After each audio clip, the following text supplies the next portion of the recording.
প্রথম থেকেই জানি যে আওয়ামী দোসরদের, আওয়ামী ফেসিবাদের যত জায়গায় তাদের স্টেক হোল্ডাররা আছে সবগুলো অপসারণ করতে হবে। অন্যান্য অনেক বিশ্ববিদ্যালয়ে এটা হয়েছে, কিন্তু রাজশাহী বিশ্ববিদ্যালয় প্রশাসন বারবার তাদেরকে সময় দেওয়ার পরও ঢিমেতে তালার মতো আচরণ করতেছে। তারা এমন আচরণ করতেছে যে পরে করব এসব করতে করতে অনেক সময় চলে যাচ্ছে। আবার বিশেষ করে শুধু যে আওয়ামী লীগের শিক্ষকরা বিভিন্ন জায়গায় আছে এরকম না, তারা বড় বড় সিদ্ধান্তে ভূমিকা রাখতেছে। বিশেষ করে গত 2 দিন আগে যে সিন্ডিকেট মিটিং হয়েছে, এখানে শিক্ষক নীতিমালা নাকি পাশ হয়েছে, এখানেও এই আওয়ামী সিন্ডিকেটদের দিয়ে এটা পাশ করা হয়েছে। আমরা এজন্য এই শিক্ষকদেরকে এখন বলতে চাই যে এই শিক্ষকদেরকে যে জায়গায় রাখতে হবে তারা সাপের মতো ভূমিকা পালন করতে, যে জায়গায় রাখা হবে তারা সাপের মতো ভূমিকা পালন করতে হবে।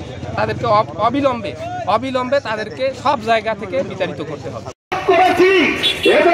এই বিশ্ববিদ্যালয়ে পড়াশোনা করেছি, এই বিশ্ববিদ্যালয়ের সরকারের বিরুদ্ধে থাকার কারণে আমার ভাই রাজশাহী বোর্ডে 7ম প্লেস করার পরেও রাজশাহী বিশ্ববিদ্যালয় থেকে সার্টিফিকেট নিয়ে যেতে পারেনি।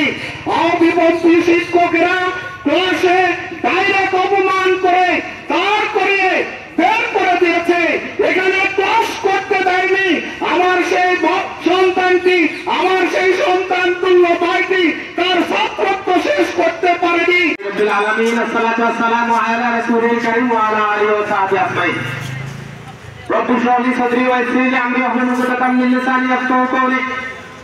আজকের এই মানববন্ধনে উপস্থিত সাধারণ শিক্ষার্থীদের প্রতি সংহতি জানিয়ে আমরা বাংলাদেশ ইসলামী ছাত্র শিবির রাজশাহী বিশ্ববিদ্যালয় শাখার পক্ষ থেকে বলতে চাই, আমাদের এই রাজশাহী বিশ্ববিদ্যালয়ের কোন শিক্ষার্থী শিক্ষক হতে পারবে কি পারবে না? সেই বিশ্ববিদ্যালয়ের প্রশাসনের এই বিগতের 8 মাস পরে প্রত্যেকটা ইন্ডিভিজুয়াল দাবির জন্য আমাদেরকে রাজপথে নামতে হচ্ছে। মেডিকেলের সমস্যা শেখার জন্য রাজপথে নামতে হচ্ছে, খাবারের সমস্যা রাজপথে নামতে হচ্ছে, হলের সমস্যা রাজপথে নামতে হচ্ছে, ক্লাস ঠিক মতো হচ্ছে না রাজপথে নামতে হচ্ছে, ডিপার্টমেন্টের চেয়ারম্যান সংক্রান্ত সমস্যা রাজপথে নামতে হচ্ছে। তাহলে আমার বিপ্লবটা কোথায়? বিপ্লবী প্রশাসনের আলটিমেট কাজটা কি? যেটা বিগত 15 বছর 16 বছরে যে সমস্যাগুলো ছিল এগুলো ফাইন্ড আউট করে এগুলোর সমাধান করা, যে অসঙ্গতিগুলো ছিল এই অসঙ্গতিগুলো সমূলে উৎপাদন করা।